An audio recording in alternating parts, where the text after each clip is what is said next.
Bab 706. Yakub gemetar ketakutan saat ini. Melihat Suen masih ragu-ragu, dia buru-buru berkata, Suen, cepat pergi.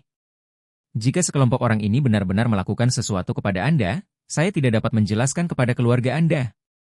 John Zizo berteriak dingin, jika kamu tidak ingin pergi, diam saja. Suen mengertakkan gigi dan tidak berani menunda lebih lama lagi, dan bergegas keluar dari kotak. Yakub putus asa dalam hatinya, tapi untungnya, Tuan Orvel masih ada di dalam kotak, jadi dia berdoa agar Tuan Orvel bisa mengatasi situasi tersebut. Namun, Tuan Orvel tidak dapat berbuat apa-apa saat ini.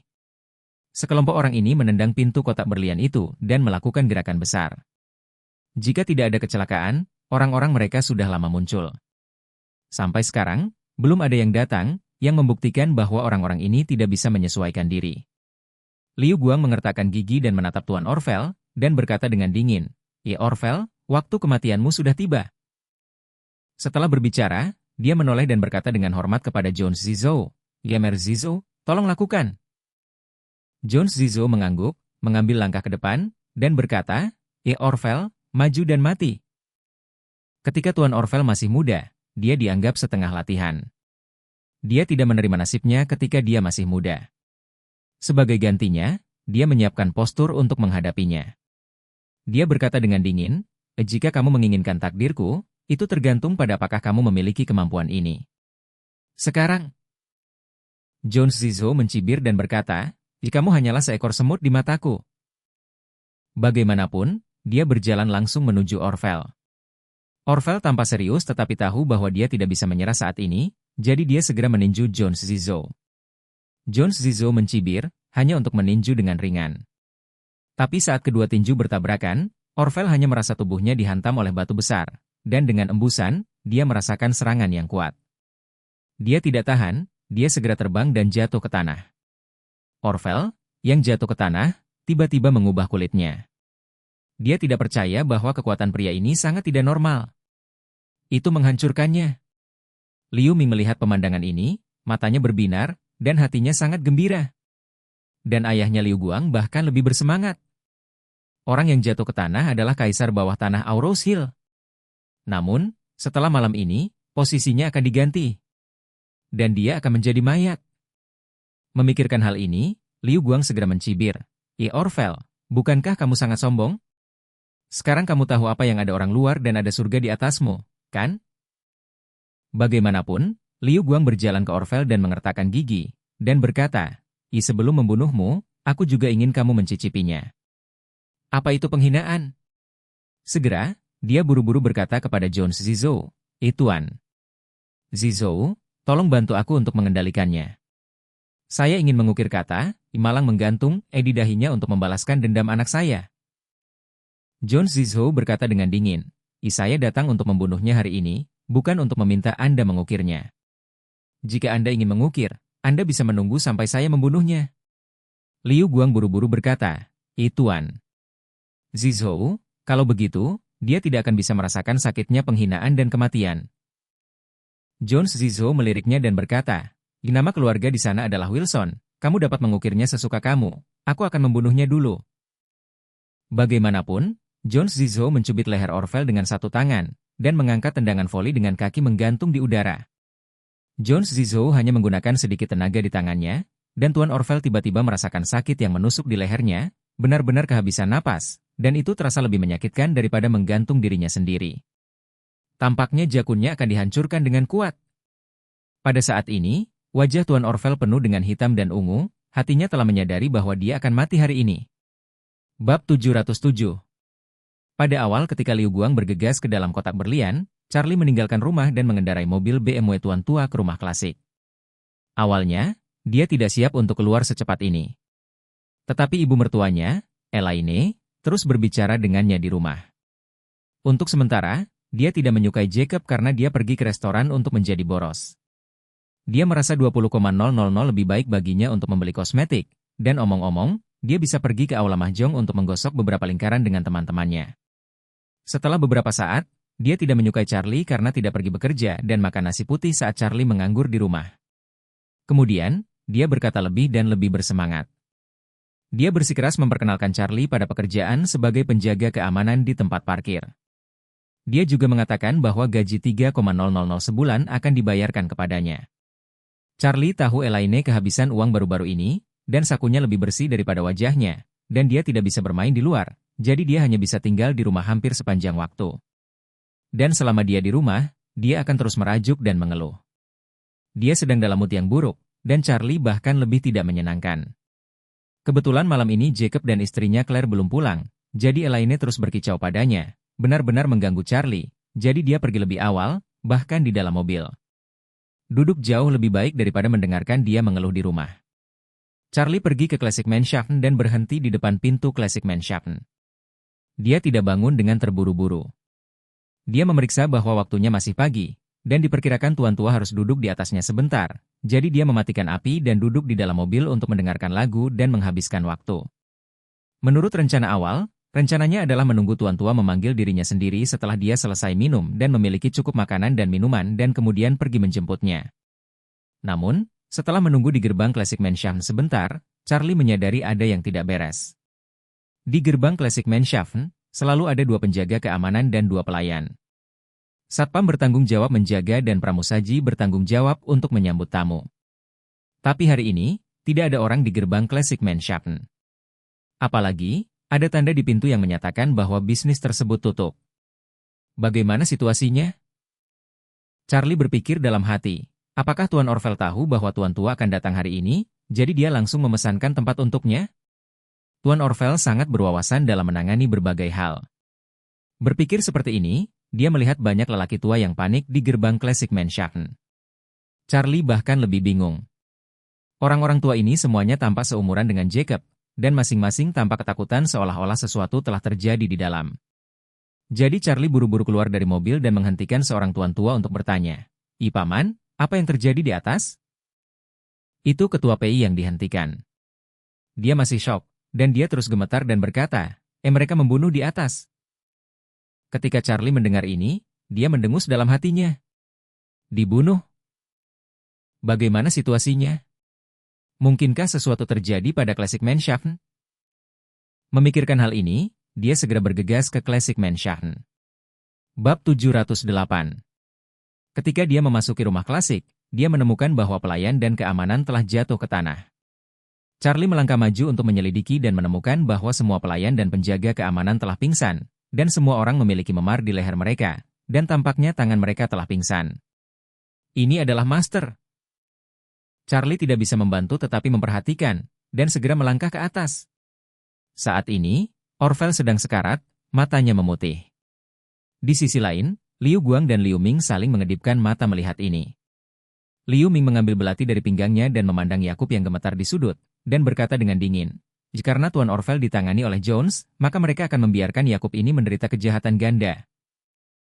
Setelah itu, dia berkata kepada ayahnya Liu Guang, Ayah, pegang benda tua ini, dan saya akan mengukir 4 karakter, ayah mertua yang malang, di dahinya." Liu Guang mengangguk, dan berkata dengan dingin, ukir. Harus mengukir. Jadilah lebih keras dan ukir di tengkoraknya. Jiwa ketakutan Yakub tidak dirasuki, dan dia berseru, Saya tidak punya keluhan dengan Anda, mengapa Anda memperlakukan saya seperti ini? Tidak ada keluhan dan tidak ada permusuhan? Liu Ming bergegas menghampiri Jacob dengan langkah kuat, langsung menamparnya dengan keras. "Kamu belum mati. Menantu laki-laki Anda telah mempermalukan saya. Berani Anda mengatakan bahwa Anda tidak memiliki keluhan dengan saya? Saya beritahu Anda, hari ini saya tidak hanya akan mengukir 4 karakter menggantung ayah mertua di dahi Anda. Saya King ingin membunuhmu. Biarkan diandam menantu yang malang datang dan mengambil tubuhmu." Pedang Liu Ming sangat tajam, dan Jacob menangis ketakutan saat melihat cahaya dingin dibiaskan oleh pedang itu. Namun, dia tidak punya cara lain. Dia hanya bisa berteriak kepada Orvel, Tuan Orvel yang hebat, bantuan Orvel. Orvel berada di ambang kematian saat ini. Otaknya hampir kehilangan kesadaran karena kekurangan oksigen. Tiba-tiba dia mendengar panggilan Yakub untuk meminta bantuan. Dengan sedikit usaha terakhir, dia berkata, Tuan. Wilson, maaf, Orvel lah yang membuatmu lelah. John Zizou berkata dengan ekspresi muram, Orvel, kamu sudah lama tidak mati, kamu orang tua agak cakap, tapi saya menyarankan kamu untuk tidak memaksa lagi. Jika Anda terus bertahan, Anda hanya akan menderita lebih banyak rasa sakit. Wajah Tuan Orvel benar-benar hitam dan ungu, tapi dia masih meraung dengan suara serak. Ya, aku tidak akan pernah melepaskanmu jika aku hantu. Oh, Jones Zizou mencibir, jikalau begitu aku akan menunggumu berubah menjadi hantu untuk menemukanku malam ini. Kalau begitu, aku akan membiarkanmu mati lagi. Tuan Orvel tersenyum keras dan berkata, jangan khawatir, Tuan Wade akan membalaskan dendamku hari ini. Aku akan berjalan lebih lambat di road dan menunggumu datang. Berisik. Jones Zizou mendengus dingin dan berkata, Tuan. Wade di mulutmu hanyalah sampah di mataku. Setelah itu, Jones Zizou berkata lagi, tapi Anda benar-benar harus berjalan lebih lambat di jalan Huangquan, karena saya akan segera mengirim Tuan Wade ke jalan. Lalu, di jalan Huangquan, kalian berdua bisa pergi bersama. Hanya mengandalkanmu. Tuan Orvel mencibir tak tertandingi, Anda sama sekali tidak tahu kekuatan Tuan Wade. Di depan Tuan Wade, Anda bahkan tidak layak menjadi sampah. Mencari kematian. Jones Zizou terlihat dingin, dan berkata dengan dingin, ayo, jika kamu punya sesuatu, pergi dan bicara dengan Tuhan. Segera, dia meningkatkan sedikit kekuatan di tangannya, dan napas Tuan Orvel segera terjepit. Lampu latar terakhir telah habis, dan lampu akan segera habis. Liu Ming tertawa keras saat ini, keren. Bunuhlah Tuan Orvel dan ayah mertua Charlie malam ini, jika kau membunuh Charlie besok, aku akan membalas dendam. Pada saat ini, Liu Guang telah menundukkan kepala Yakub dan berkata kepada Liu Ming, Nak, cepatlah mengukir. Setelah pengukiran, saya akan mengambil foto sebagai souvenir. Baik. Liu Ming menyeringai, ujung pisaunya sudah menyentuh dahi Jacob. Saat ini, mata Emer Orvel benar-benar berputar, dan dia hampir mati kehabisan napas. Pada saat ini, pintu kota itu tiba-tiba ditendang langsung oleh seseorang. Ketika Jacob melihat seseorang datang, dia menangis, dan berteriak dengan keras, Charlie, menantu laki-lakiku yang baik, jika kamu datang satu langkah kemudian, kamu hanya dapat mengambil mayatnya. Bab 709. Wajah Charlie sedingin saat ini. Dia benar-benar tidak menyangka bahwa Liu Guang dan Liu Ming berani membawa seseorang untuk membunuh Tuan Orvel dan ayah mertuanya sendiri. Pada saat ini, dia sangat marah karena dia sudah bergerak untuk membunuh. Dan Liu Guang dan Liu Ming terlalu bersemangat ketika mereka melihatnya datang. Setelah sekian lama, berapa banyak ejekan dan penghinaan yang dialami Liu Ming dalam kehidupan yang lebih buruk daripada kematian? Dan semua ini berkat Charlie. Sekarang, dia akhirnya membalas dendam. Dan Liu Guang ditampar oleh Charlie hari ini, dan dia secara alami membencinya sampai ke tulang. Awalnya menyesal bahwa dia tidak dapat mengambil nyawanya hari ini, dia tidak berharap bahwa dia akan datang ke pintu itu sendiri. Segera, Liu Guang berkata kepada Jones Zizou, Tuan. Zizou. Bastard ini adalah Charlie. Bunuh dia. Liu Ming berteriak dari samping, Emer Zizou, cepat bunuh orang malang ini. Charlie mengerutkan kening dan berkata, Anda membiarkan Tuan Orvel dan Tuan tua saya mungkin mempertimbangkan untuk mengampuni Anda seekor anjing. Liu Guang sangat marah, dan berkata, Charlie, apa yang kamu bicarakan tentang sampah? Dia ingin berpura-pura menjadi kuat ketika dia mati, jadi dia benar-benar menganggap dirinya serius? Tahukah Anda jika Tuan Zizou dapat membawamu setiap menit dalam hidup? Setelah berbicara, dia berkata dengan dingin lagi, sudah kubilang, karena kamu berani muncul di sini hari ini, maka jangan berpikir untuk bisa keluar hidup-hidup. Charlie berkata dengan jijik, apa menurutmu hanya beberapa sampah yang bisa membunuhku? Liu Guang memandang Charlie dengan dingin, dan penjahat itu berkata dengan ambisi besar, Charlie, aku tahu kamu ahli, tapi sedikit di belakangku. Tapi guru besar yang dibina dengan hati-hati oleh keluarga Wu, sangat kuat, bagaimana kamu bisa?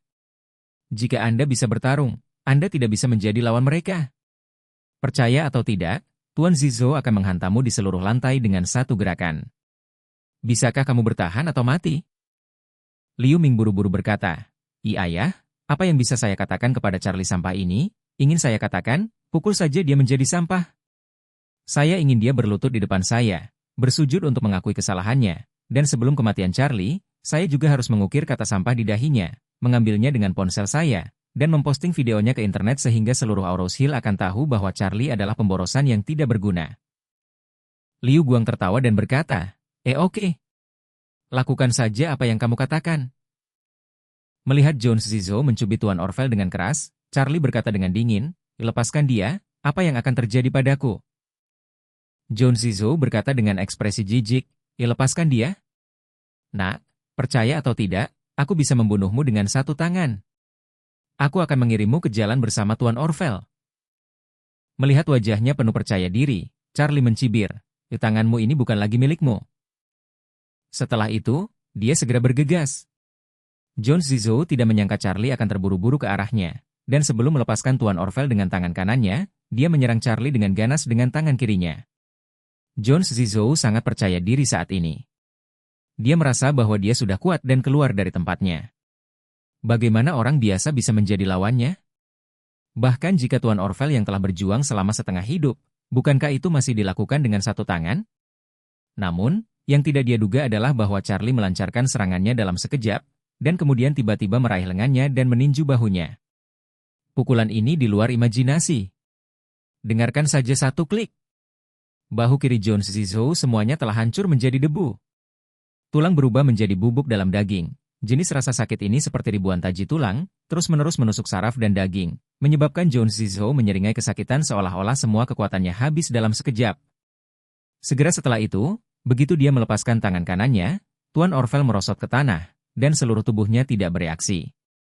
Charlie memandangnya dan bisa merasakan bahwa dia masih memiliki napas yang sangat lemah, dan dia belum mati, dan dia lega. Karena Tuan Orvel hanya memiliki sedikit kehidupan yang tersisa, Charlie tidak khawatir untuk segera menyelamatkannya. Sebaliknya, dia melihat ke arah sekelompok orang di depannya dan berkata dengan dingin, "Tidak ada yang ingin pergi hari ini." Bab 710. Bahu kiri John Zizou hancur, dan hanya ada lapisan kulit dan daging di lengan kirinya, benar-benar di luar kendali. Dia hanya bisa bertahan di satu sisi, dan ekspresinya saat ini bahkan lebih ngeri. Dia adalah raja pasukan khusus. Sangat kuat. Tidak pernah bertemu lawan di militer. Jika bukan karena harga yang ditawarkan oleh keluarga Wu, bagaimana mungkin dia bersedia menjadi pengawal orang lain dan preman dengan kekuatan dan kesombongannya? John Zizou tidak pernah merasakan kekalahan selama bertahun-tahun, tetapi dia tidak menyangka bahwa dia hanya bertatap muka dengan Charlie, dan lengan kirinya ditiadakan. Kekuatan Charlie ini terlalu kuat, kan? Charlie memandang John Zizou dengan ekspresi ngeri, dan mencibir, apa? Takut sekarang?" John Zizou tampak ketakutan, tanpa sadar mundur selangkah, dan bertanya, "Siapa kamu? Mengapa Anda memiliki kekuatan seperti itu?" Charlie berkata dengan ringan, "Siapa aku? Aku adalah orang yang tidak boleh kamu ganggu dalam hidupmu." John Zizou mengertakkan gigi dan berkata kepada 4 saudara di sekitarnya, "Pergi bersama dan bunuh dia." 4 lainnya segera bergegas ke depan, dan John Zizou bergabung dengan mereka dengan tangan yang keras kepala. Kelimanya segera mengepung Charlie dengan tatapan mematikan. Namun, wajah mereka sangat serius. Baru saja Charlie melakukannya, dan bahkan John Zizou tidak bisa membuat pertahanan yang efektif. Bisa dilihat kalau skill lawan jauh lebih baik dari mereka. Oleh karena itu, mereka hanya bisa berharap kelima orang tersebut bisa bekerja sama untuk mengalahkan Charlie. Charlie tersenyum dingin kali ini, dan berkata dengan acuh tak acuh, "Ayam dan anjing." Di saat berikutnya, Charlie seperti kilat, dan dia bertarung sengit dengan 5 orang dalam sekejap. Namun, kecepatan, kekuatan, dan daya ledak Charlie jauh lebih kuat dari mereka. Karena itu, di depannya, orang-orang ini tidak memiliki kekuatan untuk menangkis. Hanya ada suara berderak, bercampur dengan jeritan beberapa orang, terus bergema melalui kotak. Dan kelima orang ini terus-menerus merasa bahwa mereka sedang dipukul dengan keras. Beberapa tiba-tiba mendapat pukulan di dada, dan beberapa tulang rusuk patah. Yang lainnya, seperti John Zizou, secara tidak sengaja mematahkan lengan mereka dan menjadi pahlawan satu tangan. Bahkan ada yang lebih buruk. Charlie menghancurkan dagunya dengan pukulan, dan ada tumpukan tulang dan daging busuk yang menempel di bibir bawahnya. Itu terlihat sangat menyedihkan. John Zizou juga tidak menemukan akhir yang bagus. Dia menderita pukulan hebat di perut, dan seluruh tubuhnya seperti anjing mati, duduk di tanah tidak bisa bergerak. Saat ini, dia benar-benar ketakutan. Sebelum hari ini, dia tidak pernah berpikir bahwa seseorang akan begitu kuat sehingga dia bisa menghancurkannya dengan tangan yang lembut. Dan sekarang, setelah bertahun-tahun tidak bertemu dengan saingannya, dia akhirnya memahami kebenaran bahwa ada gunung di balik pegunungan dan surga di balik langit. Kekuatan Charlie, baginya, sudah menakutkan sampai pada tingkat kelainan. Di depannya, Dia adalah semut asli. Dan Liu Guang dan putranya, yang masih sombong, tampak kaget saat melihat pemandangan seperti itu. Bukankah mereka bahkan bermimpi bahwa Zhou Zizou dipukuli menjadi anjing mati di depan mereka setelah beberapa pertemuan? Bukan hanya dia, tapi juga 4 bawahannya telah menjadi 4 anjing mati yang hanya bisa panik dan terengah-engah. Charlie menginjak dada Zhou Zizou dengan berat dan banyak tulang rusuknya patah.